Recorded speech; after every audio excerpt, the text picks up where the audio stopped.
One of the most common questions that I've been receiving since I've been putting some videos up about my heat pump is, why did we choose British Gas to carry out the installation for us? Now, when we bought this house last year, we were aware very quickly that the boiler required updating and changing, and so we factored that in when we were moving in, and we went on a little bit of a journey. The cylinder was also of the same era, as was pretty much all the pipe work, tank in the loft, etc., you name it, radiators. So we set about trying to get some quotes for moving forward.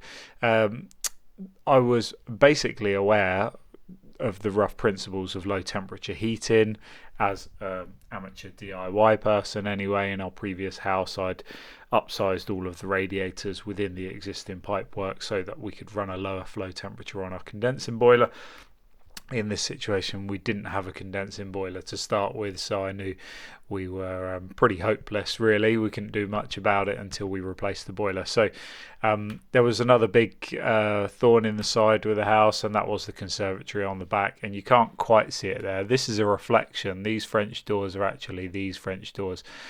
This is completely open into the rest of the house, and as you can imagine, with this much glazing, especially glazing on the roof, that's a significant heat loss. So any attempt to try and heat this space as it got colder was pretty futile, really. There is electric underfloor heating in there, 2 kilowatts or 2.5 kilowatts. It does basically nothing when it's cold outside. So we set about options to improve that and the heating system. I've done a whole series of videos about how I insulated the roof on this, and it's the roof, at least, is probably the best. Well, it certainly is the best insulated part of our house now. Anyway, let's talk about the quotes and how we got there. So this was just a quote from one of our local plumbers. We had two come around who gave us separate quotes on changing the system to an unvented system. So we went to sealed pressurized system. We had good enough pressure here, looking at a decent efficiency boiler. I wanted something with a good modulation ratio and that I could upsize the radiators and really run at a low flow temperature.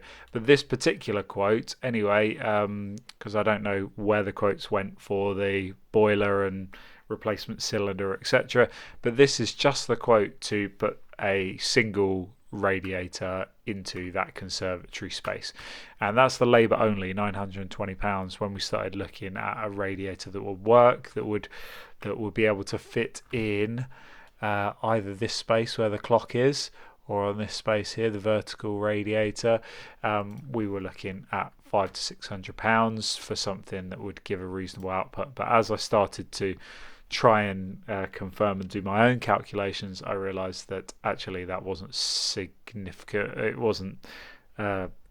just wasn't enough, really, to cover the heat loss, and we'd have to go with two. And so it was turning out to be quite an expensive endeavor to get a new boiler, new cylinder. I was looking at upgrading all the radiators, and then getting some pipe work into the conservatory where there previously wasn't one, so we could avoid running the crazily expensive electric underfloor heating.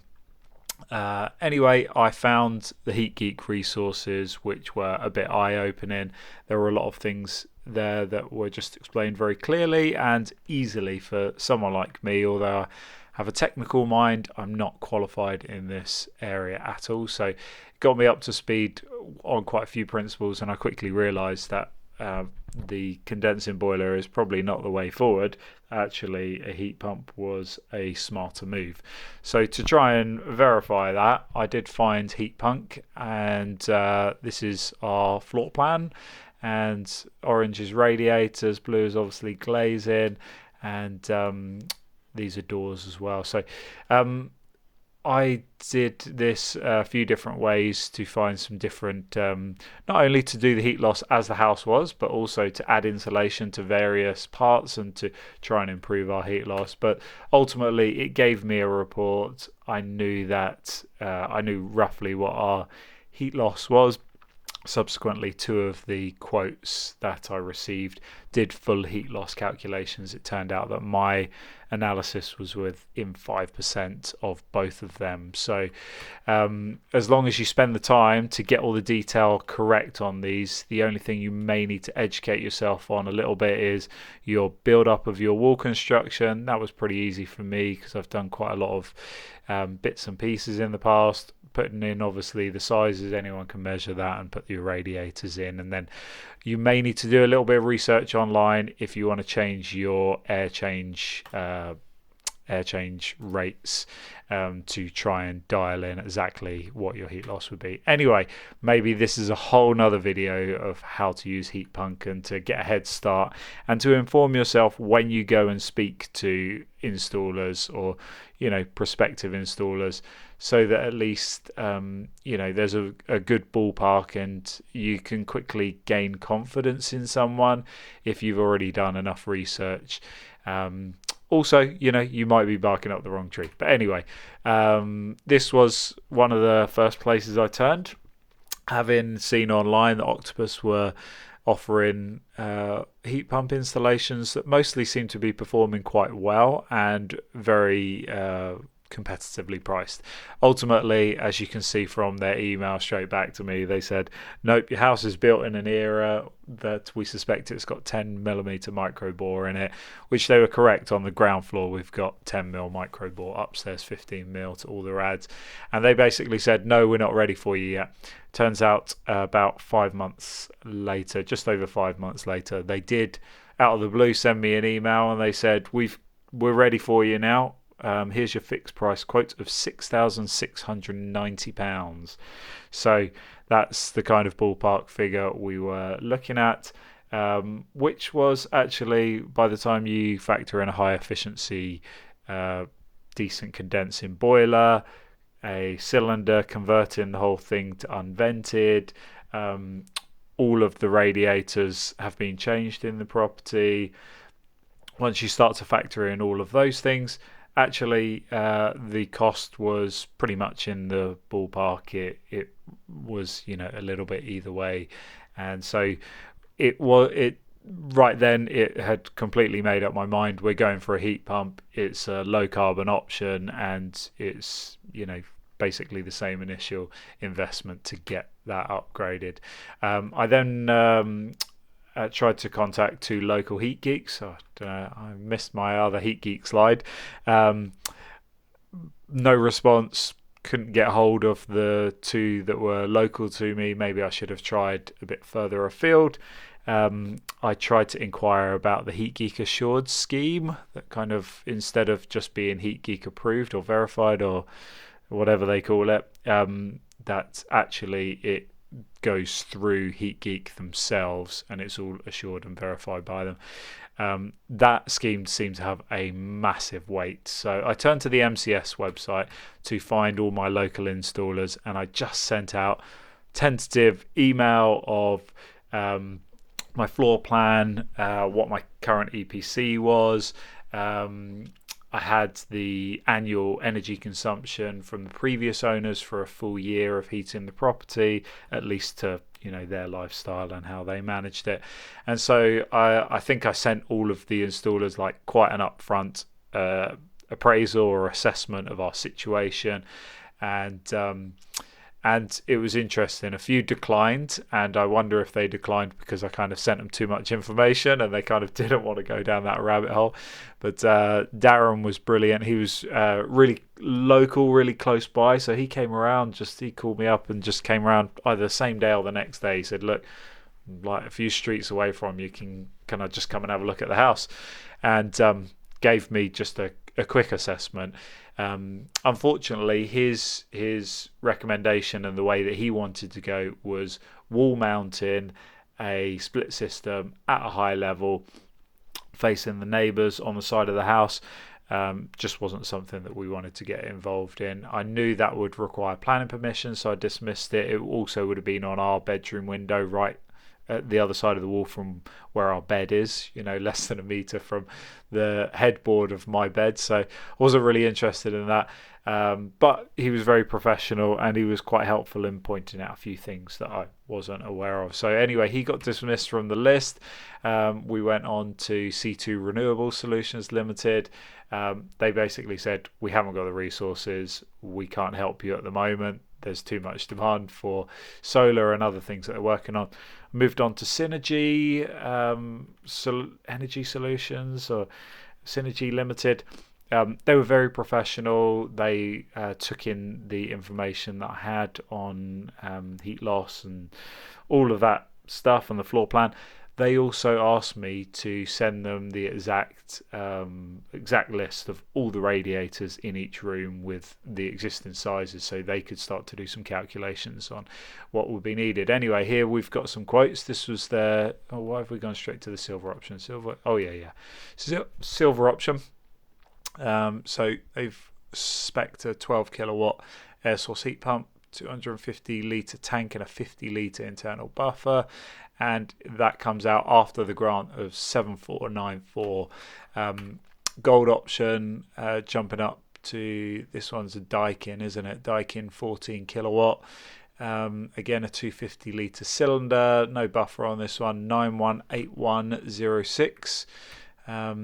This one, although actually I do wonder if perhaps this part number here, perhaps there is a buffer built into this somewhere. But anyway, then their platinum option was to go for the Valent Aerotherm Plus 10 kilowatt with and it's a heat pump interface. I don't know if that's the actual control thing or if they put the like hydraulic unit in the house as kind of a buffer as well. I don't know. Anyway, 10,334. It's kind of more than what we wanted to spend, to be perfectly honest. But I was keen that we would get the right installation. Okay, I'm spending way too much time waffling. Let's flick through some of these.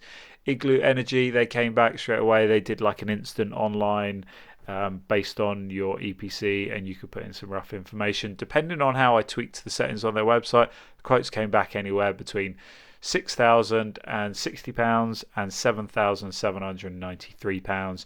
But for me, it was a Midia heat pump and a Gledhill cylinder, so I'm sure they would have been fine, but I didn't really have confidence in them in the same way that I'd heard about, the Mitsubishi EcoDan and some of the Daikin units and the Valent Aerotherm Plus all performing really well, and a lot of installers are getting a lot of success. So nothing against Midia, I just was I was a bit naive to them. So also someone from Igloo called me, and when I spoke on the phone it was quite clear that I knew more about it than he did, and that is always a sorry state of affairs when someone's trying to represent a company.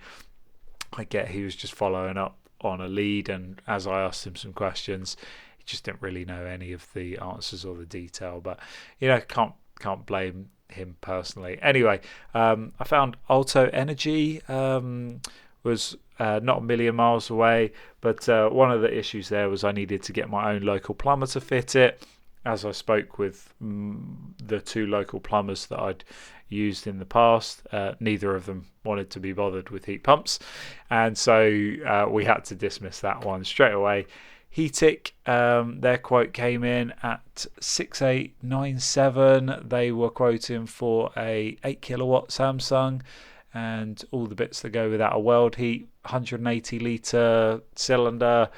I mean, 180 litre is just not enough. It's well below the MCS requirements of 45 litres per person, or based on the amount of bedrooms that we have in the house for the potential people in the future. Heatic did send out someone though. They were quite insistent, and I said, I'm not really worried, I'm not going to pursue your quote or anything, but they said, let someone come out and do a heat loss survey or calculation, and then we'll get an exact quote and proposal to you. They came and did the heat loss, and they sent me the heat loss, but they never actually sent me the final quote. And by then, I'd moved on and made my mind up. So I also contacted Able Environmental Services. They were also professional and polite, and told me that they were basically too busy to take us on, too much demand, and they didn't want to have customers waiting. So I appreciated that and ruled them out. All whilst this is going on, and I'm receiving correspondence backwards and forwards and trying to kind of whittle down the pack, British Gas quite quickly emerged towards the top of the pile, which really did surprise me. Especially everything I'd read online was quite scathing and quite damning about British Gas, but it seemed like this was a completely new department, completely fresh attitude, and the people that I was speaking with on the phone were actually instilling me with a portion of confidence. So I said, okay, fine, come along. They were again quite insistent. We'll send our surveyor, come along and do it, and the rest is history. Probably what I should do is I should do a dedicated video just to the process with British Gas, the quote that they provided me with, why I gained confidence in them, and although not everything was absolutely perfect from start to finish, they worked with me, they accommodated a few of my requests, and they weren't completely rigid and set in their ways, and ultimately I ended up with a system that was competitively priced with the cheapest of the ones you've seen today, from like Octopus Energy and Igloo Energy, for example. They were right down there as two of the cheapest ones. But I ended up with the Vaillant Aerotherm Plus, which from what I understand is more of a premium heat pump compared to Igloo were selling a mid-ear heat pump with a Gledhill cylinder, and for Octopus it was Daikin kit, which I don't think is bad stuff from what I understand, but it seems that Vaillant is just thought of as maybe just that one step above. But anyway, I'm completely waffling on. This was some of the process that I went through that began in January 2023. Right at the beginning of January 2023 is when I kind of did all of this and started sending the feelers out, and kind of by February time, and definitely going into March, was when I'd completely made my mind up that during the course of 2023 we were going to go with British Gas and see how that went. So stay tuned. I'll put something together and I'll get a load of the screenshots and everything of what British Gas put forward and why I ultimately decided they were a better option than the other proposals that were brought to me. Hope that helps you guys out there.